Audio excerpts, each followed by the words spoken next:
This is episode 297 of the Gold Squadron podcast. I'm your host, Dion Morales, and today I'm joined by Marcel Nonversation Manzano. Basically every conversation on the internet. Will 3-Ship Hagewood. Can it be done outside of Scum? And Ryan, practice what you can, salvage what you learn. Staniszewski. Yes, we are way closer to Worlds than probably anyone really realizes we are right now. Get that practice in and salvage what you can from each game, good or bad. It is like Apply right it to your around. future games, learn from it. It's like right around the corner. Like disturbingly If I close. just hit down on my calendar, it's like already there. It's like instead of being in February, hit down once and it's like it's March. It's right there. Peekaboo. All right. As for announcements and news at the World Championships, obviously happening at AdeptCon. We've been talking about it for a while, and super excited to be there. What we can officially announce now is that we are the official coverage of X-Wing at AdeptCon. So super excited about that. And that, of course, does mean that we will be covering the World Championship. So that's official now. Super excited about that. Lots of things to prepare. Some concessions need to be made. Some adjustments need to be made. But in the end, we will have X-Wing. The World Championships will be brought to you right here on GSP. So super excited about that. To be calling Worlds like from the officially, right? Which is awesome. Which means that we don't have a other stream to raid and make the company mad like we did. Was it 2019? Was that 2019? That was the last Worlds, then yes. Yeah. Fun story if you don't know about that. I asked before we even started, like, do you want us to do a Twitch raid on the at that time Fantasy Flight Games stream for the final? And they were like, oh yeah, it'd be awesome, but they didn't really understand what a Twitch raid was. And then they got mad at me. They're like, it made the chat incomprehensible and it was useless. Listen, most chat in Twitch is incomprehensible. That's like the state of Twitch being. Yeah, I think an incomprehensible Twitch chat means you're doing something good. If you can read, enunciate, and like say who it came from, and even like spell out the emojis of every chat that comes up, you're doing something wrong. So we're doing something wrong right now because GRIMMWOLF-LF003 at Gold Squadron, they don't have mod like me. I can read all that, so chat, you let me down. I would like that names now be changed to Grim Elf now. Is it Elf? No, it's just how you, 03, it sounded like how you said it. LF. Reading. yeah, but yeah, that was just, it was hilarious. Yeah, it was hilarious because yeah. If you know what a Twitch raid actually is, like the idea is that you go in somebody's chat and obviously you're bringing. We brought at that day, it was like it was 1,000 people, all at once. Yeah, and with all the love in the world, it was Alex Watkins and Matt Holland were the commentators. Wow, great people, and I love them. Not professional commentators, right? Like, that's not what they did, as often as we did. So they didn't know how to handle it, and it's all right. It's all right. That's all love. Next time they know whatever company I think they work for Renegade Games now, they won't make that mistake again.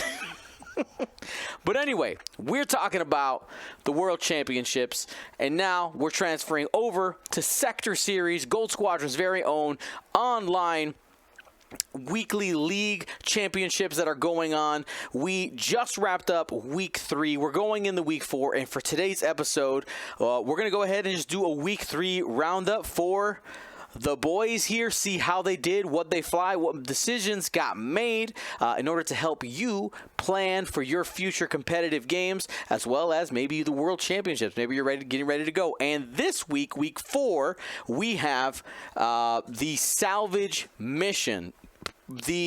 What has become, for many people, the scenario that they struggle with the most. Some even say they don't like it, but I think it's good for you. You gotta be flexible. You gotta be loosey-goosey at times. You gotta be able to do more than just smash. You have to also be able to make decisions and do all the things you gotta do.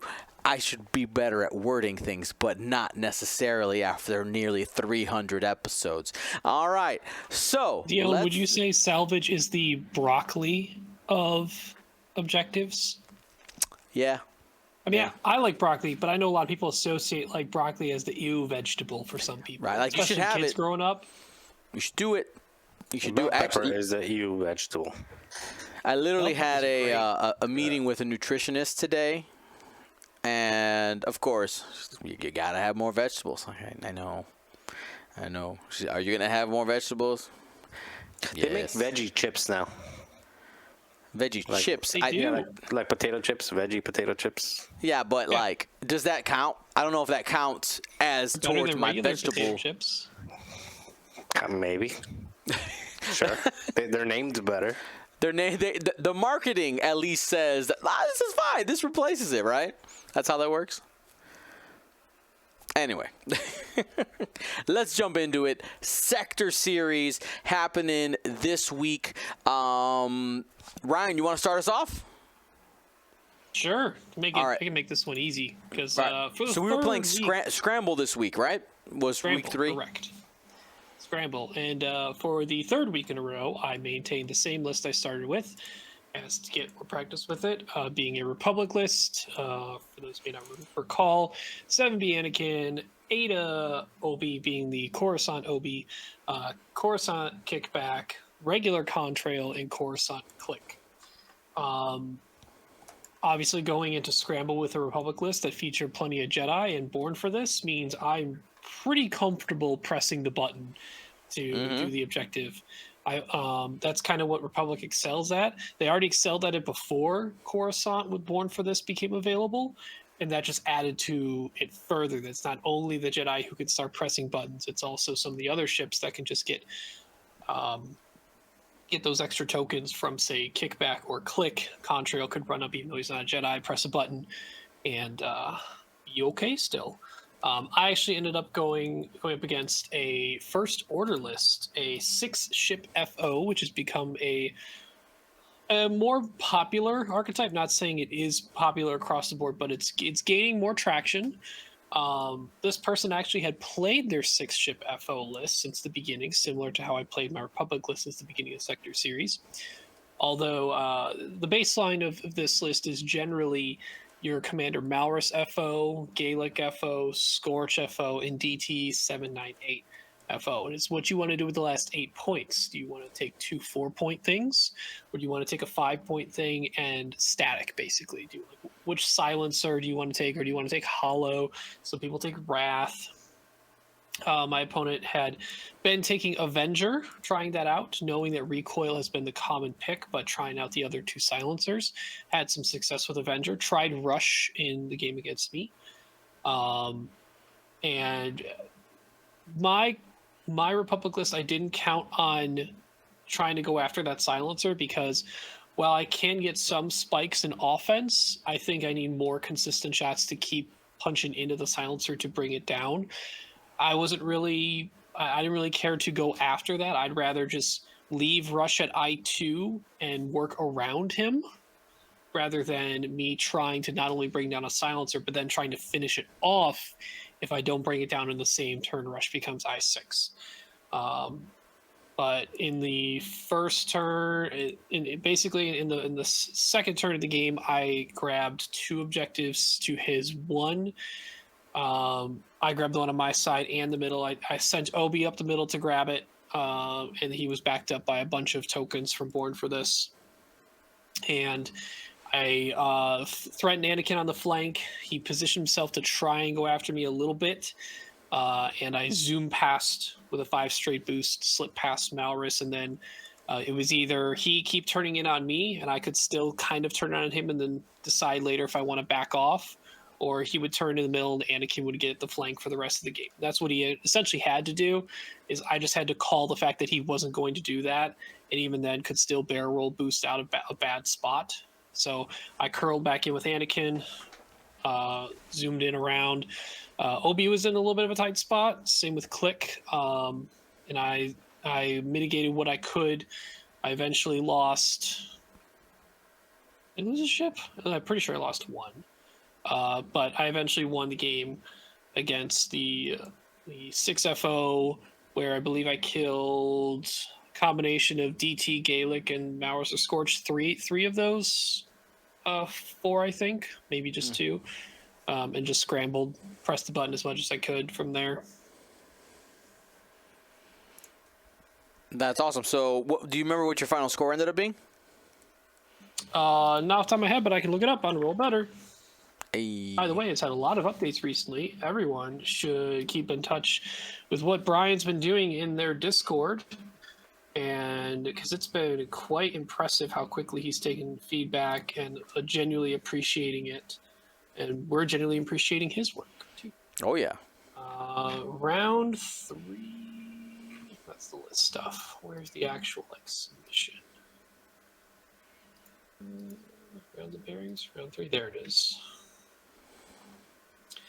I won 17-7. All right. So a very aggressive win. It was one of those things, and I think the 6-ship FO will do this. The score was lower up until I finally get the final kill on some of those FOs. So I try and maintain the mission score. I probably killed one of the FOs along the way, and then a couple of them were kind of hanging there still with a little bit of points to finish off. And then that's where it spiked at the end, and I gained more of an objective lead to finish it out at 17-7.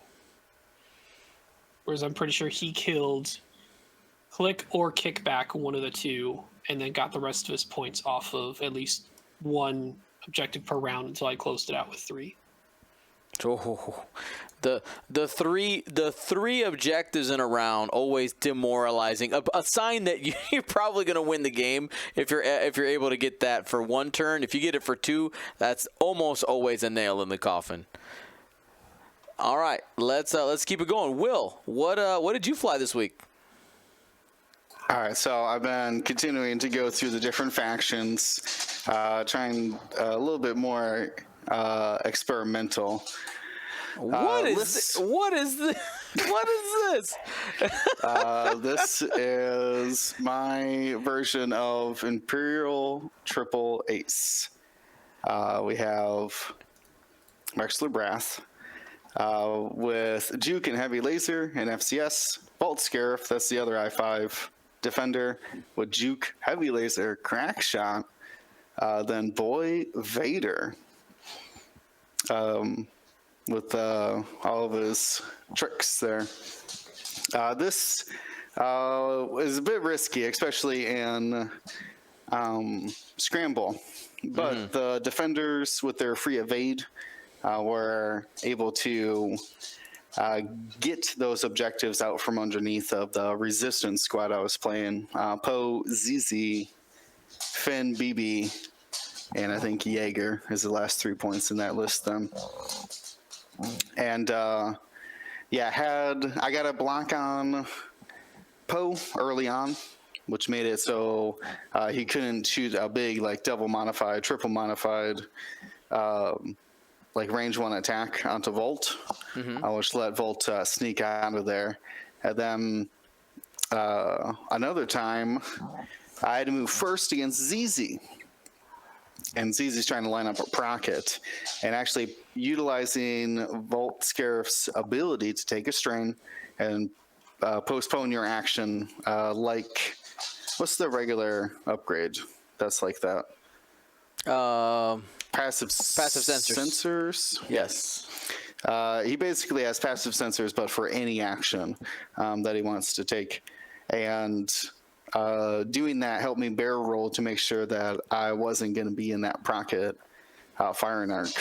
So he's pretty interesting. He's almost I6 out there still, if he's moving after, guaranteeing the move after an I5. And man, so obviously Darth Vader Defender is very good. He's normally utilizing that juke heavy laser combination, and man, it is very powerful even if you don't have the Force, essentially equating to 5 damage output if your opponent doesn't have focus or a Force or something. But like kind of 5, if you will.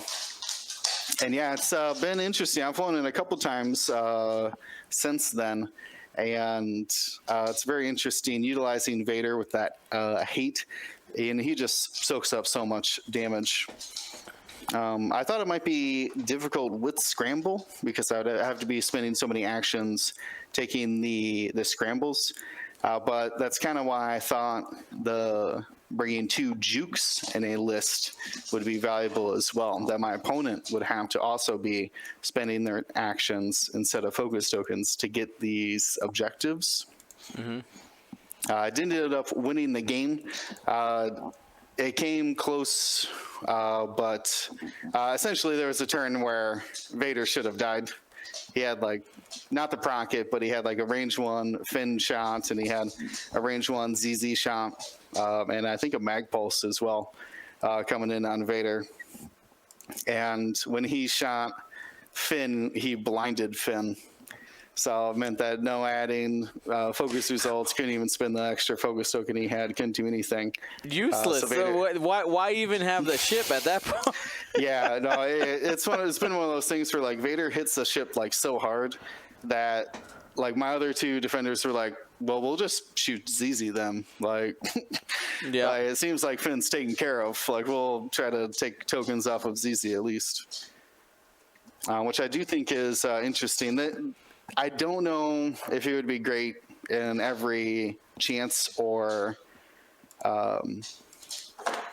what's the assault. But for things that have scenario actions, man, that juke can be really powerful. Yeah, that seems very good. That seems very good. Yeah, I mean, what, 7 on each, and then Vader's got 6, so that's still 20 health on 3 agility in the list. Mm-hmm. Yeah, they're all fast enough to just like okay, bye. Like, I'm at 1 health or whatever. Like, see you later. Yeah, I mean, yeah, this list definitely has some staying power, and obviously it can punch super hard, man. I know that it's, you're trying to win Sector Series, so I get it, right? You guys are trying, Sure. I'd be curious to see how a list like this performs in something like Assault. Like, I think that would be an interesting thing just to watch. Like, in my brain, it says that it seems to be a little tough, especially against something with large and medium based ships, or some of these people who are bringing like 6 ships in a list. Well, I mean, that is I guess the question about it. So I looked through the Sector Series to see who else is flying a 3-ship list. Mm-hmm. Almost all of them were Fire Spray, Kanan, some 7-point ship that fits in their Gauntlet, or another Fire Spray or something. Mandalorian can all squeeze in their Bosk if you're more apt to that. Except for Brody Rules. Brody Rules is flying Vader, Vault, and Vizier. So he shifts those 2 points from his filler ship to one of the defenders. Okay. So not I mean, honestly, like, not a lot of even options for 3-ship Not that I don't think 3-ship is good. We saw at LVO, the Academy filler helping out Darth Vader Defender to make it a 4-ship list. Yeah. I mean, how valuable versus how much of a liability is bringing like a 2-point Academy? Are you just giving up 2 points most games, or is it necessary for things like Salvage and Assault? I don't know. I don't know. It's tough to say, but I mean, it was interesting to see those little academies, the Black Squadrons, in the list that contribute. Like they were important pieces, and they actually did some work. Sure. I mean, if you can just hold a crate for 3 rounds, boom, you've made a profit. You know what I mean? Like you can die without consequence now because you've already made back your points.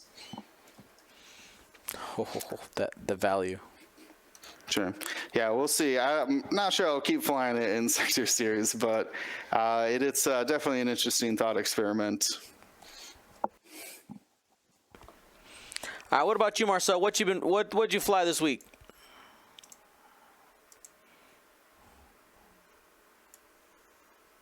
Looking for the mute button.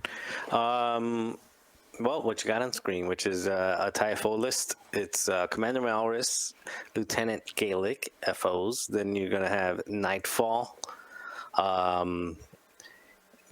which is the Whisper, DT-798, and Scorch, kind of like the twins. And then Whirlwind.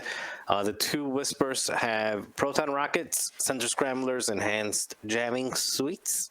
Whirlwind gets an extra 2 points, so he also has elusive. They both have. Well, I don't know why I went with marksmanship on Whirlwind instead of fanatical. I don't know. You just assume he has focus tokens. He's always gonna have a focus token, yeah. Like when if is he not? Someone, I mean, if someone's not looking at him, all the better, right? Sure.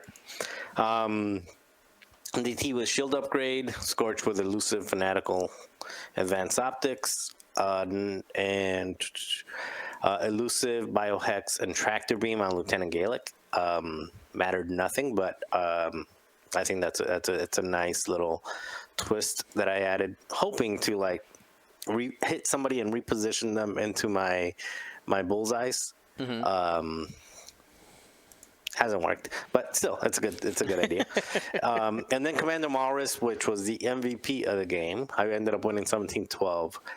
Against a 3-ship list. So there was another 3-ship list out there. Against a 3-ship list, and Commander Malrus being the MVP with the Mag Pulse warheads. Instead of this is the first game that I throw Mag Pulse instead of clusters on there. Okay. That's yeah. I'm never switching back. So why? So here, I want to take as 2 questions in relation to that. Why did you make the choice, and why are you sticking with it? Why did I make the choice? I made the choice because I played against William and his Hollow with Mag Pulse warheads. Okay. And I was like, jam, deplete, defensively is just money. And it gets out to range 3, and a lot of the times with the clusters, you're sad that you're like, oh, it's range 3, and now you're throwing a 2-die attack at range 3, and then you get a 3-die gun at range 1 with the cluster. But guess what? You also get a 3-die gun range 1 with your primary weapon anyway. But more than anything, again, it's the jam plus the deplete that just come in super handy. And if you go into the list that I played against, you'll see 2 reasons. You'll see why the tractor beam mattered nothing, and why the Mag Pulse warhead was MVP. So if you want to throw that up real quick. Coming up. So I playing against my man from Australia. What's his name? Well, I don't know his real name, but he's called Potato Hombre. So Potato Man. And he brought Monarchy with Ruthless, Summon Sister, Minister Tua, Thermal Detonators, Agile Gunner, and the Dauntless title. Colonel Vessery with Juke and Heavy Laser Cannon, and then Boy Vader. And that Monarchy was coming in with a target lock and a double reinforce, and it took a ton of jams to make sure that the damage stuck. And I have 2 jamming whispers plus the mag pulse warhead to make sure that I got through everything. So make sure that reinforce. I didn't always jam everything, but for example, sometimes he would have a reinforce in the back and reinforce in the front. I would just make sure to jam the one that was meaningful that turn. And basically the way the game went, I captured 2. I flipped 2 thingamajiggers, and then I only shot at Monarchy because I was jamming her first. I was shooting with Monarchy. I was shooting with what's the mag pulse warhead, and then depleting it, jamming the. So it still only does the 1 damage. It jams the reinforce off, plus it then gives the deplete so that the shot back is a little less frightening. And then all the shots into Monarchy were basically hitting pay dirt. Unfortunately, I tried to get a little. I was thinking like I'm gonna position myself right in the right spot with Whirlwind at I3 to get the jam in, and then line up a bullseye and then throw 5 dice. She died to 2 shots from Vessery and Vader, so that was kind of a bad idea. Turns out if you have no tokens, because I boosted, if you have no tokens, even if you're going to get them for offense, you have to survive all the way to offense. Didn't survive, but you were ready. But you were ready. You were ready. I was ready. I was like, the you were ready to lined go. up. I got arcs on me. I'm ready to throw this 5-die procket, but nah, it didn't work. But other than that, yeah, I only killed. Basically, the entire game was kill Monarchy, which I did. Vader and Colonel Vessery were popping things left and right, which they do. I captured some objectives. Actually, no, they were salvage, right? We were running around with them. The last one? So, yeah, the one. We were pressing scramble. buttons. We were salvaging. Or sorry, we were scrambling. Scramble yeah, the transmissions. We played the carry one. It don't matter. I'm 2-1. I'm walking away. He's 2-2. He's 1-2. Ain't nobody advancing anyway. Yeah, we were carrying because that's what we both thought we were playing. And Not too hard to go to the posted- GSP announcements and just read.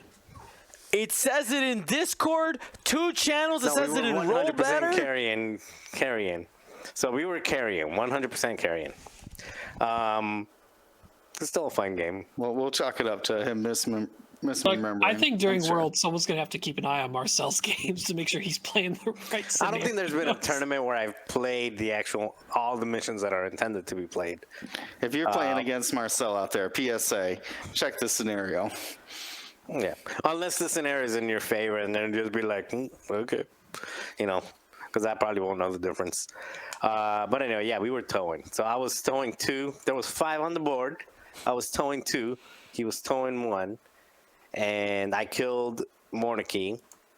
He killed multiple things, and the only thing I did was have the Whisper that didn't die. Basically, just shadow Vader and be like, "You're jammed. You're jammed. You're jammed. You're jammed. You're jammed," and that was like the entire game. And then the time ran out. That was literally it. It was just jam Vader and let the other one, Vessery, just basically kill TIE Fighter here and there. All right. Well, That's not cheating. it's not that it's cheating. It's that you're not abiding by the rules of engagement for said round, good sir. Rules. For the children listening to GSP, don't follow all of Marcel's examples. That's right. Uncle Marcel has some bad habits. It'll take you on a good adventure. It will. All right, so that was our roundup for week 3 scramble-ish, the transmissions, and now this ruined my transition. So now we're going to talk about Salvage mission. This is the one where you pick up stuff. I'm an expert. You're an expert. Okay. I know how it works. So for reminders of what is Salvage mission. So for Salvage mission, there's going to be 5 objective tokens on the board, 1 in the center. You will end up placing 1 on your opponent's side, your side, and your opponent's side. And as an action, starting in round 2, you can go ahead and pick that up. And for every turn you have it, at the end of the end phase, you get a point, but when you have those on your ship, you are unable to do any repositions. No boosts, barrel rolls, decloaks, anything that is outside of your normal maneuver, you're not allowed to do unless you have some very specific scenarios, which I can think of 2 ships off the top of my head that can do non-maneuver moves with crates. Am I right? Is it 2? 3. Or is it 3? Yeah, you got the Whisper. You've got the Whisper. Not the Whisper. I'm sorry, I just flew Whispers. You've got Strikers. Strikers, yeah. You've got the which chunky is the strikers. adapted ailerons. Which was the one? Reaper. The Reaper, controlled and ailerons. You've got Baby Anakin. All right, and then don't forget about pinpoint tractor array, Nantex as well. It's only it stops barrel roll and boost actions. You are correct. Yep. I think that's it, though. I can't think of anybody else who's out there tractor beaming themselves or something like that. No, or just taking an action that's not an action. Yeah, there's very few people out doing stuff out there that's not actions. Now, here's a question for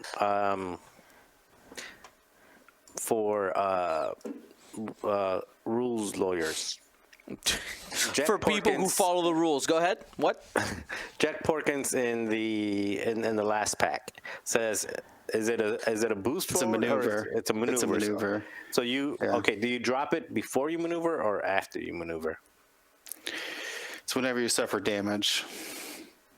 Whenever you're called destroyed. But when you die. Yeah, but he's saying like if it doesn't I would do a crit, I would assume die. game effect over player ability in that situation. Yeah, so you die, you drop unstable it, then you sublight is move after and blow you up. are destroyed. So once you are destroyed, I assume you drop. That's when you drop the box, which would be a game effect. The ability effect of unstable sublight engines on Jack says after you are destroyed, you do the move. So that means you drop it after you move? Drop it before and then move. Before you move. Yeah, he can't hold on to that crate before he does He's it. already losing it. Yeah, he's losing it. He can't hold it, literally. They can't hold it. You know what? It's all the grease from his sandwich. Oh, wait. It just can't hold on to it anymore. Wait, one more little trick that I learned by accident, which resulted in my death, is if you are cloaked because of sensor or scrambler or whatever those things are. Sensor scrambler, yeah. Yeah, you pick up a crate, and then you're not, and you can shoot. Magic. That's true. That's true. You don't have to decloak to get rid of your cloak token. Oh, You don't because decloak, it says you just pick something. You're like, oh, that's a good target. Let me pick something up, drop that cloak, and shoot. Yeah. Because as part of the scenario rules, if you pick up a crate, you lose any cloak tokens you have, right? Is that the wording? You remove the cloak. You do not decloak. Also, speaking of the Yavin X-Wings, attack speed does not say boost action. Attack speed on Wedge and Luke say after you fully execute a 3 or 4 stray maneuver, you may perform a boost using the 1 straight template. This is not an action. I don't know. Sounds like it's not an action. It's not an action. It's very same wording. It's very similar to ailerons. It's the same Yeah, but idea. what about the bombers, the FO bombers? Do they say action? They do say. Yeah, they say action. Good point. Yeah, actually, if you have a crate and you got a straight lane to get away, Luke and Wedge can get and Biggs. Yeah, don't forget Biggs also has attack speed. They can get out 4 straight boost. Get out. Zoom. I like it. Okay, so let's keep just talking about the scenario itself. For salvage mission, of course, we did talk about critical damage causes you if you suffer critical damage. And I will say one question I have seen asked at nearly every tournament that we've been at, as well as I see it in Discord all the time. Suffering critical damage does not mean that you take it only on cards. It's also on your shields. So if on the dice is a critical symbol, whether you're taking shields or you're flipping cards, you still drop the box both times. It doesn't matter. They're not exclusive from one or the other. I feel like that's a very common misunderstanding. I even made a quick tips on it. It's an old one because of Kylo Ren. I'll show you the dark side ability. That's when the first time that came up. So we want to avoid taking crits, but let's go ahead and talk about what are you equipping your ship with, or what type of pilot. Mind you, you can build for salvage, right? In Sector Series, you can choose your list. Tell me, what are some ways you're going to be just leaning into the crit pile? How are you going to bring that in different factions? Will, give me a couple of ideas. I mean, let's start with Darth Vader in the X1, or we're talking any dark side force user taking Malice. You're going to find a lot of those in Imperials, whether it's Second Sister, any of the other Inquisitors, and then you're looking at the other X1s being that advanced targeting computer, always able to throw down a crit. Even things like Fifth Brother or Rack generate crit abilities, in addition to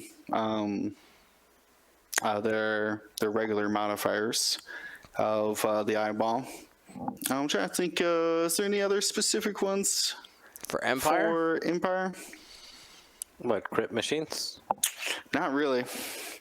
Those would be the main ones. Rack? You heard? Yeah, we said Rack, yeah. Yeah, Rack. So, Marcel, what are some tools that almost any faction has access to in order to generate crits?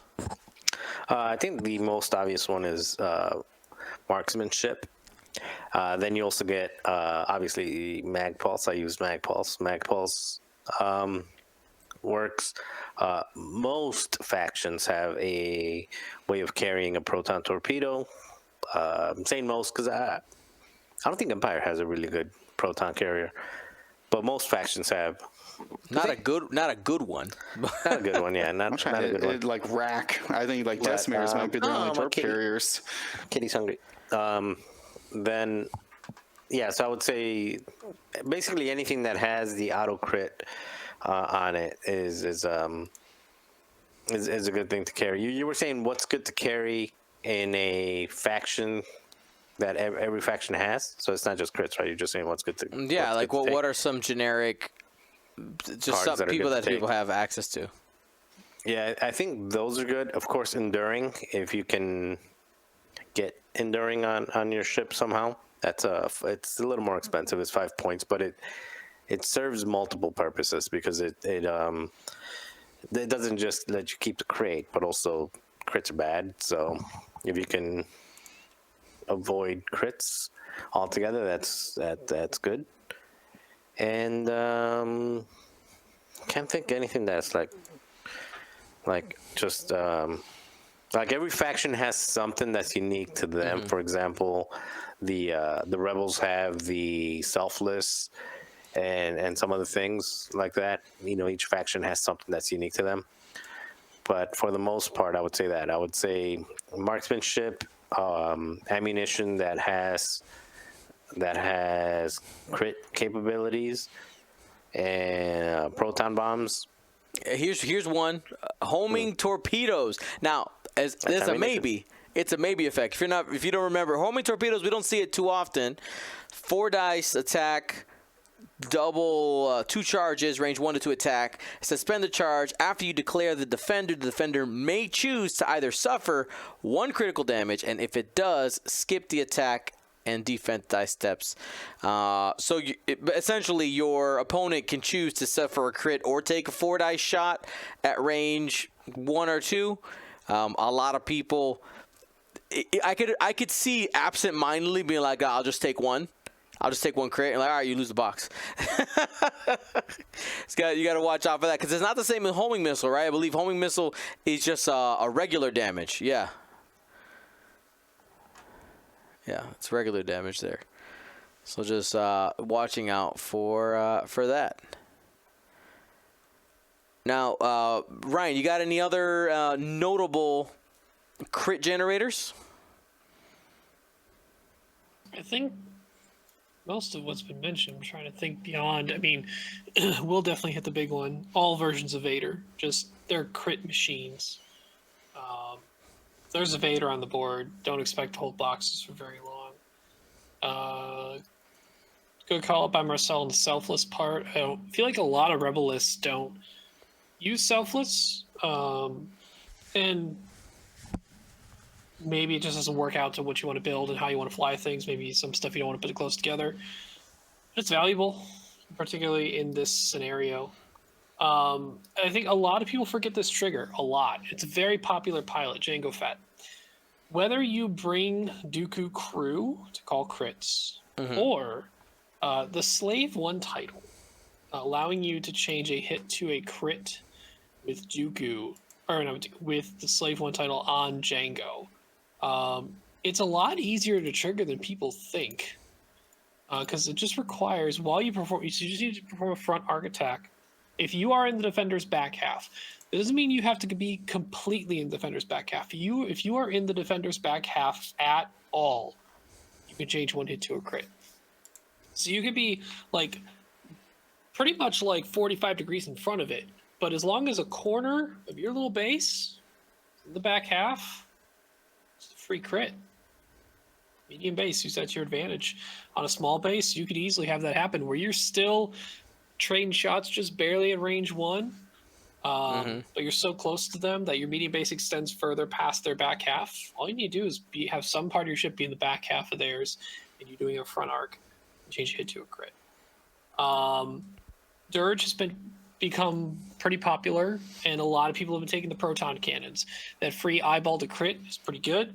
I5 with a reposition plus action based linked actions can help get that set up.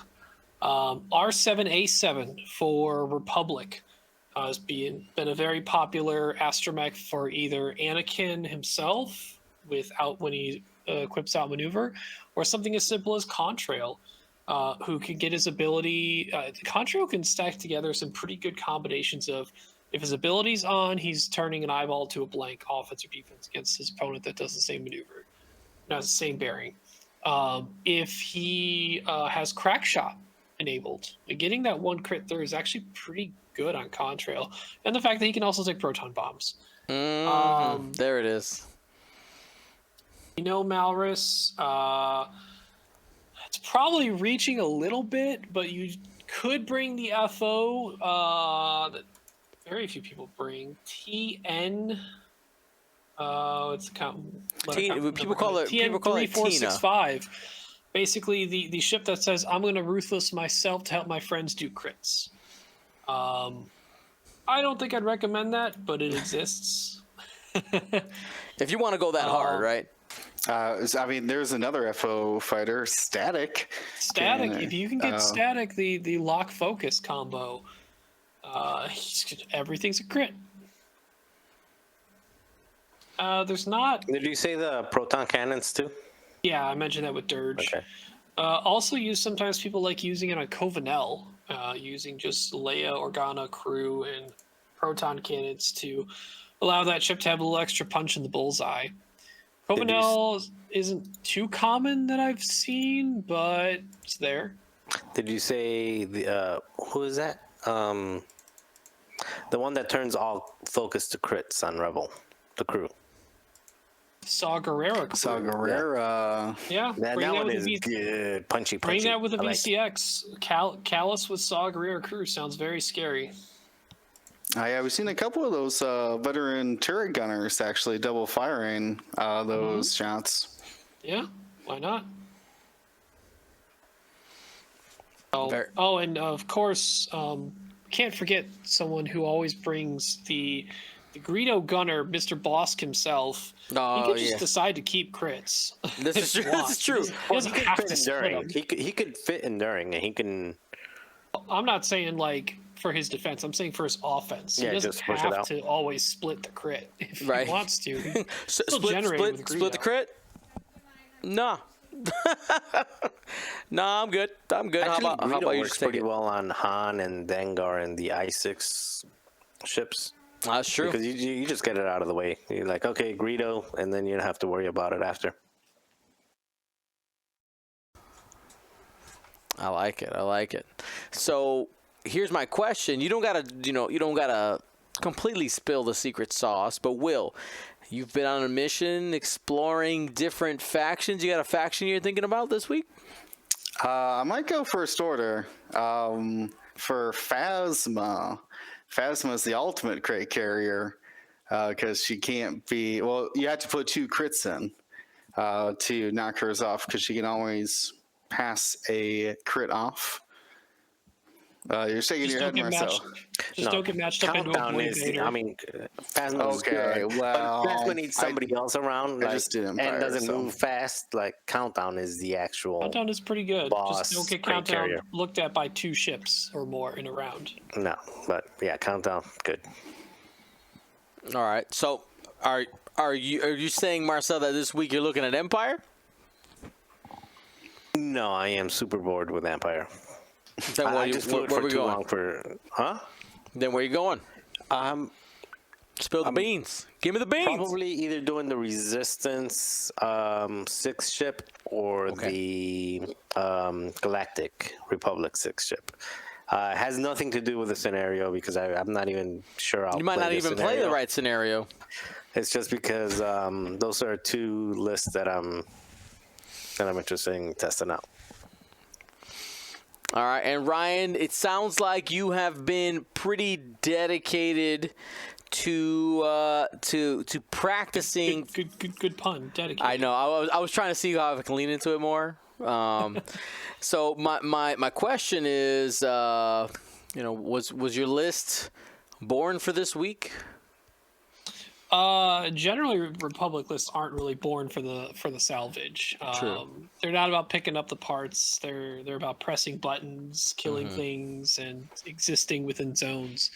So, but it is good. It is a good measure to test it potentially against someone who also apparently has been running a very same list for the past 3 rounds. So, I might have already scouted what they're playing. They've been playing 6FO, so it'll be another 6FO, but this is a different variant, going with 2 4-point things versus a silencer plus static. So we'll see. But 6FO is also high on my radar. I think right now, I don't care if people know this Republic list I've been trying. And variations of 6FO are like the top 2 things I'm looking at for Worlds. I mean, you should be looking at 6FO right now. Right.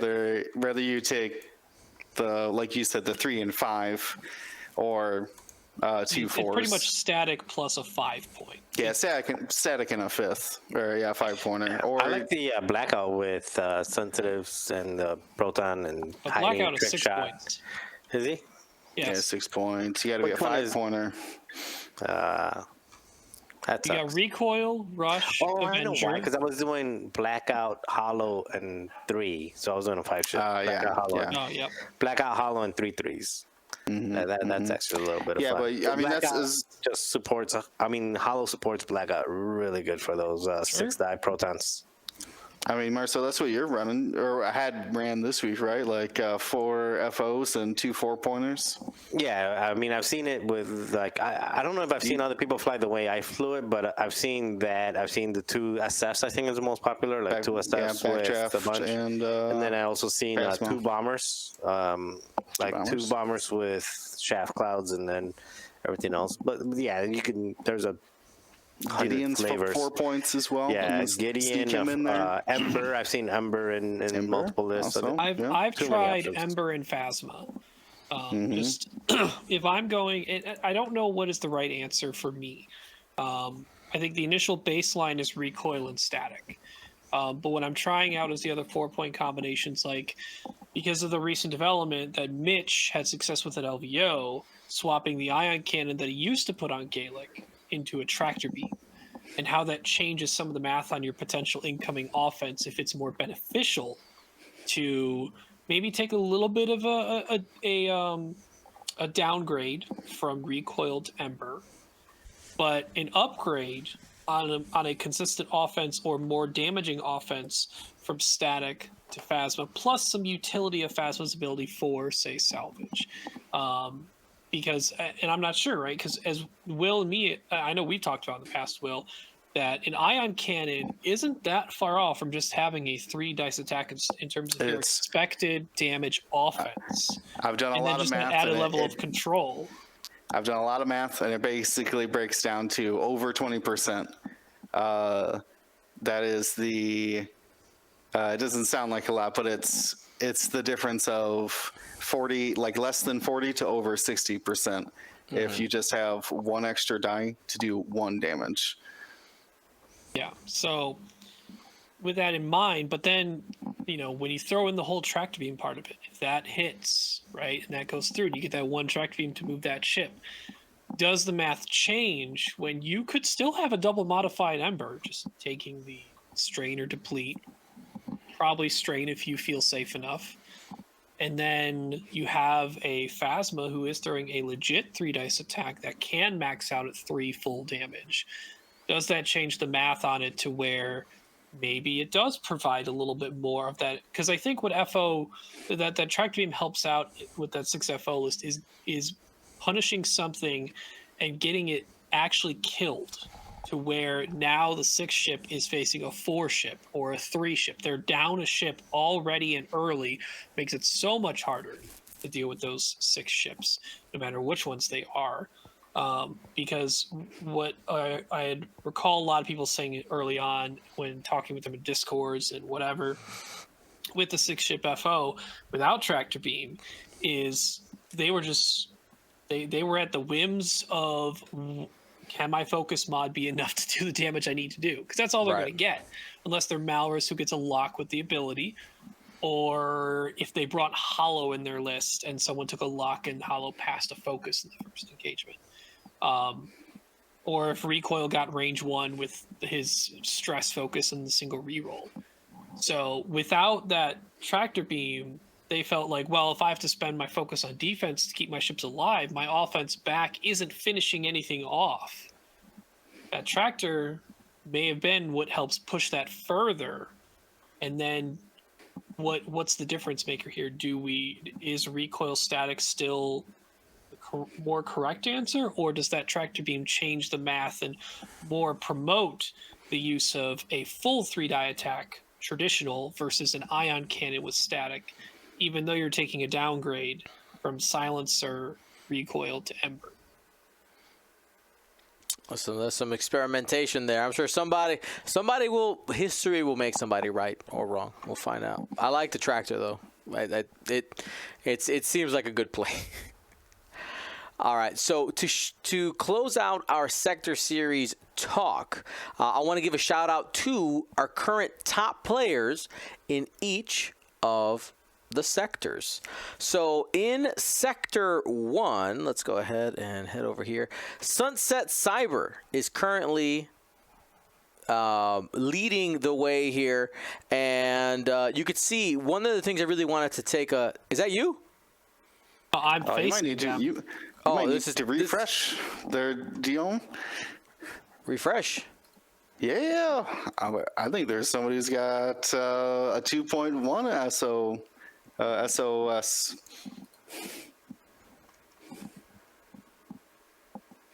Oh, what? Yeah. Did I Did must someone have already play their game? There just, it it, is. no. it says 3. No, I must have just clicked the wrong one. So I remember Sunset Cyber being at the top too. That's what was Yeah, weird so it about must have been somebody's loss. somebody Change in the strength of schedule was just enough. wrecked Or I guess somebody won one of one of his this, losses. players. Yeah, Yeah. they might already got their games done, and someone else pushed their SOS up because they finished a game. Interesting. All right. Well, shout out now to Saldo for being the leader here in Sector 1. And one of the things I really just want to pay attention to is taking a look at what they've done with their list each week. Remember, in Sector Series, you have the option to change every week. And, I mean, I'll talk about it for Sunset Cyber as well. They both, Saldo and Sunset, kept the same list for the last 3 weeks. Now, Salvage is the most different out of all of the scenarios, so maybe this is where it changes, or maybe they're on that same train as Ryan. Is the point of this is to practice for Worlds, which is absolutely a way to go about it. But just a really great list here with a bit of a surprise here. You most of the time you see this tie at X1 and it's Darth Vader, but this is a little different. You want to go ahead and break that down for me, Will? Yeah, so biggest note here, that's not Darth Vader flying the TIE Advanced X1, it's Juno Eclipse. She got pattern analyzer, marksmanship, and fire control system. Of course, she can, when she takes an action, she can link it into a red boost.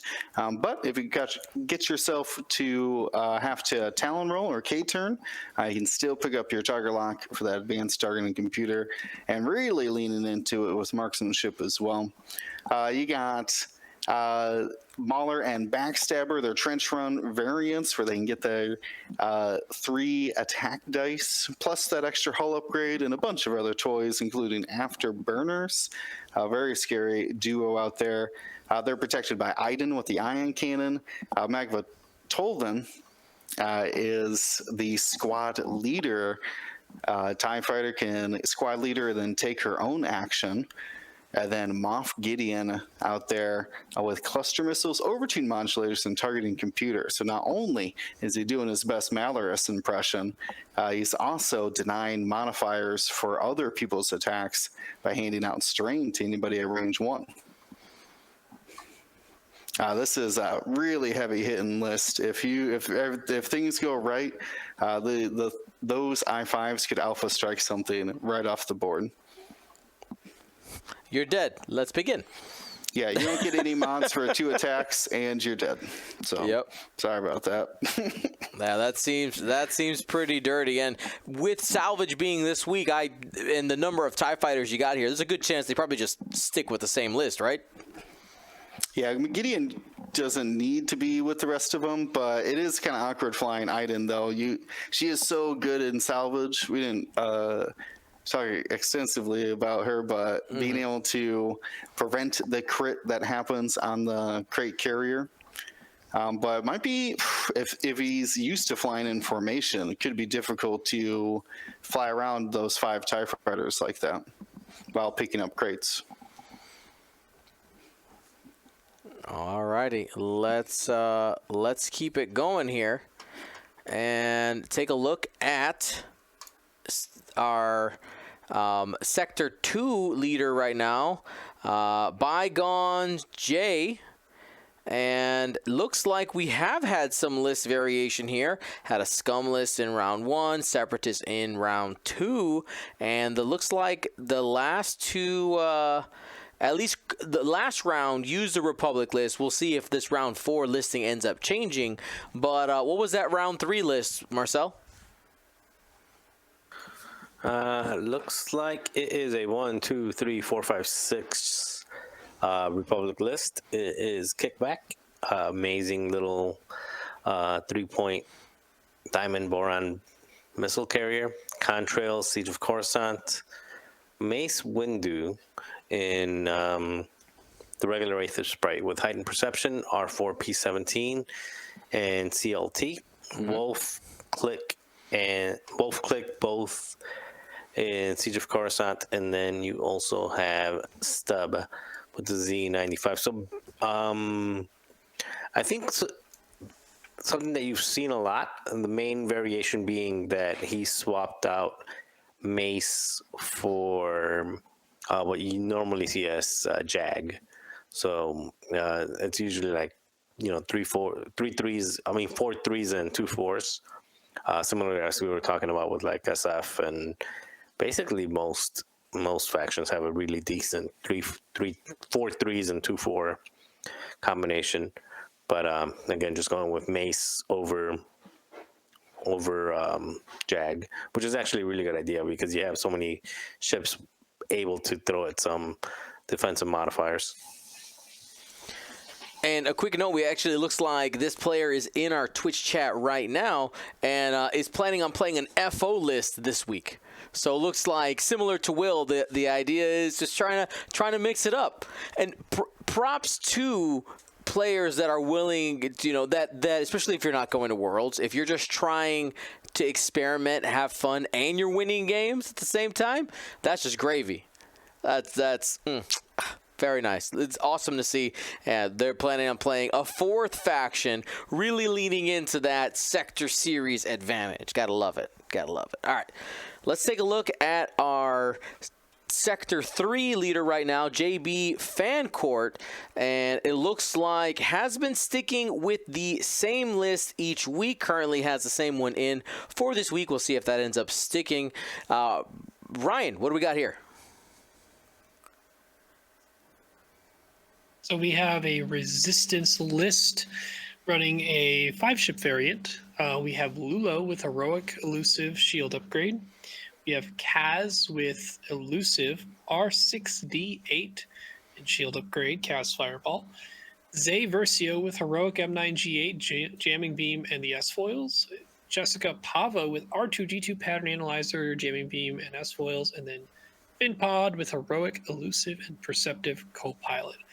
It's just all very effective pieces in Resistance, especially with Kaz and Finn and Zay. Those are kind of my top 3 picks out of those in terms of like their effect and their value to me in Resistance. But also running Jessica Pava puts together an old duo with her and Finn next to each other, saying they're gonna joust you. Which one you gonna shoot? Because you really don't want to shoot either one. Everyone else can flex out and do whatever they want. That Kaz is definitely more of a jouster too, but can flank if he wants. I usually see an outmaneuver Kaz if opting for that flank.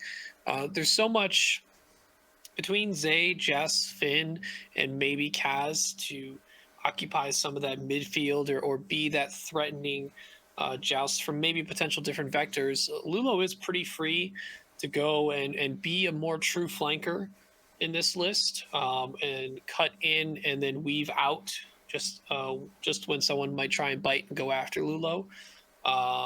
So yeah, it looks effective. Have my own personal things on Heroic and Elusive combined on certain stuff, or just Heroic in general and the need for it or not need for it. But I think the guts in there work very, very well. Awesome. There's something, I don't know, this list to me feels very old school. Just like you got a lot of beef in there, X-Wings just sticking together, lots of pew-pew. I like it. I'm a fan. All right. And last but not least, going into Sector 4, Imaldo Philippe's currently our top leader, and looks like for each round has also played a different list. Played Empire in round 1, Republic in round 2, and in round 3 played First Order. And for round 3, that's the Scramble the Transmissions, decided to play the FO list with Kylo Ren and the TIE Whisper. Got Malice, Instinctive Aim, Predator, Concussion Missiles, Advanced Optics, and of course the gem is sweet. Hollow. It's got 2 aces so far in that TIE BA with Crackshot Shield upgrade. Blackout in the Silencers. More pointy bits and really, really zoomy ships with Outmaneuver, Sensor Scrambler, and Pattern Analyzer. And then Commander Malrus to top it all off with Mag Pulse Warheads. I like this list. That's my kind of FO list. Lots of zoom and lots of options there. Seems like it would be tough to play in Salvage, though. I'm curious to see if we end up getting another switch here from Philippe because of how much at least Blackout, Hollow, and Kylo Ren rely on reposition. You guys think we're probably going to get a switch for this one? Maybe. I mean, at least might stay in First Order or put more Magpulse warheads on ships if you can sneak it onto Blackout or Hollow. I need He's more. had a different list every week, so I assume he's probably teching for the scenario. Yeah. Awesome. And has been rewarded for it with a current 3-0 record. So a reminder, if you're in Sector Series, get that Week 4 game in. And looking forward to see what happens. We only have a couple more rounds of Swiss left. Reminder, we are doing 6 rounds of Swiss. So remember that. And then we're going to be planning on setting up our streams for the Top Cut. Super excited about that. I know some people have been, one of the things I saw people talking about is like, it feels like Sector Series isn't really going on because it's not like Galaxies where you like know what's happening in Swiss and you can kind of follow along with a stream. So first, I believe this week, Will, you guys had 2 back-to-back Sector Series games? I think we had one. We were trying to get the first one, but a scheduling conflict prevented it. But yeah, we've been trying to get Sector Series games on Wednesdays, of course. And as we make our way into through Swiss and into the cut, I'm hoping to get even more games, as many of those cut games as we can. Even if it means streaming at some odd hours for the Sector 4 and the 3. It's time. Yeah, we'll figure it out, but we want to make sure we get those cut games because I mean it's that series coming to a culmination, and we got to see how it happens because we've been putting in the work for the series. So thank you to everybody who has been participating. My friends, any shout outs, things you want to bring up, random stuff you want to talk about before we go? This is an X-Wing podcast, but we don't always have to only talk about X-Wing. Something on your mind you want to talk about? I got an exciting new game this week / weekend. Okay. I finally got my Frosthaven Kickstarter. Oh, hello. 3 years ago it's been going on. But yeah, they started shipping out and before Christmas or whatever, but I finally got my copy, got to play some scenarios, and I was really a big fan of Gloomhaven, and it has exceeded my expectations. That's good. Ryan, you got anything for me? Marcel? I am pleasantly surprised to this point. I haven't finished with Willow. I held off. I mean, it's not that I didn't hold off. I've just been watching a whole bunch of different stuff. Yeah. I started watching Willow again, and it's one of the better shows out there, I think. For like a short series. Mm-hmm. His Dark Materials, basically the Golden Compass books on HBO Max, also really good. But yeah, Willow. And when I saw the little creature. Mm-hmm. I don't know. Have you guys ever seen Willow? But like I haven't seen it yet. Well, like when that little guy came out, I was like, ah! Good stuff. Good memories. Good times. Love it. For myself, lots of late nights with the little one. As you guys know, I have a little baby. She was born on November 13th. So lots of late night TV with the missus, and a show that we had never watched but are really enjoying watching now is Brooklyn Nine-Nine. Absolutely hilarious. absolutely hilarious. Amazing. And for a random book recommendation that I came across, I was literally just, I needed a new book because I was in you know when you watch a show that you really like and you get to the end and you feel like you don't know what, like I don't know what else is worth watching. I just finished this awesome thing. So that happens to me with books. All right. So it gets to the end of this book series. The next book isn't coming out for a couple months. And I'm just like, I don't know, random one. And I am actually really enjoying this one. It's called Free the Darkness, King's Dark Tidings. It's the name of the series. And I'm into it. All right. So just real quick, I started, it's been a long time since I read or listened to books. So I just started one off a recommendation from someone at work, Hyperion or something like that. I don't know. Hyperion is the name of the planet, but I don't know if that's the name of the book. Okay. But it's a 3-book series, like just sci-fi, you know, out in space, traveling, time travel, and all this other stuff. Good stuff. So if you're done with that and you need something, I'm listening it to on Audible because I obviously can't read. That's a clip. That's a clip because I obviously can't read. But continue. You know, it's nice when somebody narrates it for you. Yeah. I mean, I almost exclusively do books via Audible just because of how busy I am. Especially now, washing bottles and stuff like that. Just it's like an hour worth of cleaning the house and just getting an hour of book time, which is awesome. One positive on well, many positives. I'm listening to it, but one positive in specific, a lot of the Audible books that I've listened to, that I've consumed, I guess, are using one, maybe at most 2 different narrators. Yeah. And one narrator is just really talented and like switching voices. This one, I think I think I've seen 5. So it's like a whole. It's a cast, yeah. It's a cast of narrating, so it kind of adds a little different flavor to it. There are 2. If you're into audio books, or maybe you're not sure, but you like multiple voices, there's 2 audio dramas for Star Wars. Dooku Jedi Lost is a cast, and a recent not Knights of the Old Republic, New Republic book. It's in my queue. I'm forgetting the name of it, but there's also another audio drama. So if you like that, get into it. All right. Well, that's it for tonight. Good luck for those of you who are playing in Sector Series this week. Those of you who are coming to the Chicagoland area for Worlds, prepare yourself. Ready your fighters for battle. It's going to be a good time. All right. Thanks for watching, everybody. Be smart. Be safe. Gold Squadron out.